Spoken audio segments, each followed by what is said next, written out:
Hi, I'm Mark Coopersmith, I'm John Danner. and we're here with the episode 3 of The Other F Word, the podcast that John and I have developed based on our book of the same title, conveniently named The Other F Word: How Smart Leaders, Teams, and Entrepreneurs Put Failure to Work. And in our podcast, we take a look at current events, current research, and conversations that John and I are having, and dissect those into their component parts so we can gain some insights from that so that we can put failure to work. Dissect? That sounds awfully fatalistic, Mark. Well, in these days of COVID, I'm trying to get a little medicinal, a little medical on all of this as well. All right. So what do you got? What do you got to talk about? Yeah, let me dissect something. And as I was thinking about this podcast, I had a company in mind because I want to return to the world of business. And then over the last few days, they just made it so easy for me to nominate them as the failure of the moment, week, whatever it is. And my nomination is Boeing. Boeing has basically gone from one disaster to the other, especially over the past few years. The 737 MAX disaster, now 787 Dreamliner problems, all of those delaying deliveries, huge issues with their space program. A bad launch in late 2019 that they were going to actually come back and fix just last week, where they had a test launch where they were doing an engine burn, and that failed as well.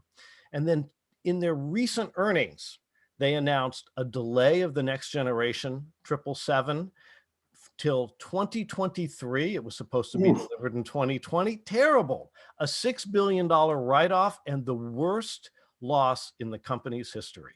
Hey, did you say test launch or Tesla launch? Yeah. Well, this is actually good, right? Tesla, right? Think about this. Think about what Boeing is doing. They're competing with Elon Musk's SpaceX, Tesla, and they're also competing with Jeff Bezos and his Blue Origin. And right now, the company that should be way ahead seems like they're fumbling all over the place. It's bad. What do you think's going on there? Yeah, so as I dug in a little bit, and actually Boeing has been an example I've used for a while. They're just, on top of all of this self-inflicted agony, they've also, of course, run into the COVID-19 pandemic and the shutdown of the airlines. So on top of 737 MAX issues and more, everything is getting pushed back. But you've got to look inside Boeing to see what's been going on and whether it's the problems with their space program or the 737 MAX or the Dreamliner or delivering on time or any of these other areas. It seems like they just have a huge cultural issue. And one of the biggest issues, and then back to you, John, is this integration that they have between the hardware and the software. They just don't seem to talk to each other well, which means the groups are not operating as a team. Wow. That seems like a fairly common problem for most large organizations. The whole siloization issue, how tough it is for companies to do what comes naturally in a smaller startup environment, which is people talking to one another, comparing notes, challenging one another, and trying to figure out the best way ahead. There's something that seems to happen to many, many large organizations when they start to go vertical. They stop being able to operate horizontally. It's a tough thing. It's a tough thing. I didn't know until just a few minutes before we started that you were going to talk about Boeing, but it sort of fits with what I was going to chat about briefly. And it's tied, ironically, to kind of Boeing's generic business, which is defying gravity. Okay, so hold that for just a second, because one of the things that we promised, we're going to come right back to gravity, is, okay, what are some insights? What can they do about this? So, and you may want to take next steps on this one. But for me, I want to build on what you just said, which is startups get this right. They operate together as a team. They don't have the silos. Startups, also an area where you and I spend a lot of time, don't focus as much on earnings on Wall Street because they haven't gotten there yet. So one of the challenges that seems to have really pervaded Boeing is such a focus on Wall Street and earnings and an inability to deliver bad news. They're afraid of delivering bad news and moving it up the ladder, that they stay in their little silos. And as a result, small problems become huge issues when they conflict with one another. So I think a focus on elevating those types of issues is a real cultural issue. It's kind of ironic, isn't it, that sometimes the total in a large business like that is less than the sum of its parts. Absolutely. So let me key off of the gravity point, because it struck me that Boeing obviously is one of the quintessential companies defying gravity, right? In aviation, in rocketry, et cetera. And it reminded me of something that we talk about in the book, which is the analogy between failure itself and gravity. And I was struck when you came up with that original idea about how apt it is for people to think about and organizations to deal with this resource we call failure, because it's inexorable. It's to some extent inevitable.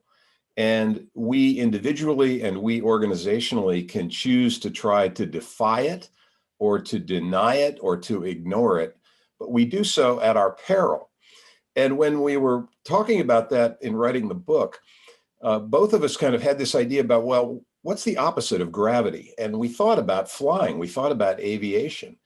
And what's intriguing about that analogy is that it turns out that gravity itself is one of the four forces that makes flight possible, along with lift and drag and thrust. And when you think about that for a second, what it suggests is that the very success that we want, to defy gravity, to have superb results, to have great impact, to have success, in some ways may inextricably be dependent on how smart we can be in leveraging failure. Wait a minute. So are you trying to say, let's use the gravity analogy first.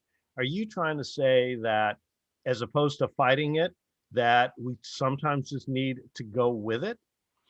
It's not so much that you need to go with it. You need to recognize it and leverage it to the extent that you can. Otherwise, it will stop you. It will stop you in your tracks. It will keep you ground bound.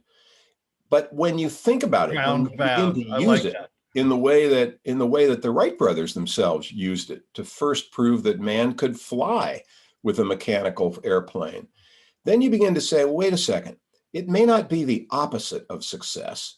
It may be an ingredient, a force, however thin it might be, that may be essential to success, both on a personal level and on an organizational level.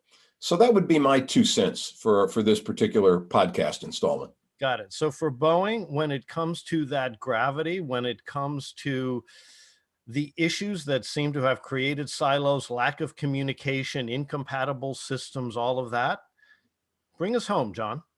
So just imagine if Boeing had been faster and more readily open to accepting its faults, its failures in the earlier 737 situation, how much goodwill they lost by delaying it, by to some extent denying it, by pointing the fingers. And that's just one dimension of what I mean by accepting the inevitability of failure and acknowledging it when it happens so that you're faster able to learn from it. Because the one thing that failure does all the time is it really is reality knocking on your door and saying, hey, you've been conducting an experiment all along, and we're here to tell you the assumptions you've made, the decisions you've made aren't quite as smart as you thought they were. That's what failure can do. It keeps us humble, but it also can teach us if we're open enough and wise enough and potentially humble enough to listen to what it's telling us. So what you're sharing actually brings us to one of the key takeaways as we've looked at Boeing, which is they took some shortcuts on things like testing. And testing would have brought forward a number of those failures early. So if you recognize that those failures are always there waiting around the corner, it's that gravity is always tugging you down, being more thoughtful, especially with something like space exploration or airplanes, where you really don't want to fail, that you want to do those extra tests. You want to go ahead and stress test whatever the organization is doing. And that works just as well for business too. Well, maybe from Boeing's point of view, maybe it's a good thing that that last test launch failed, because it's there to teach them something about what they need to do the next time around if they're going to catch up with SpaceX and the others. Yeah. Well, and let's hope that they listen. So that's it for this episode of The Other F Word. We look forward to seeing you soon.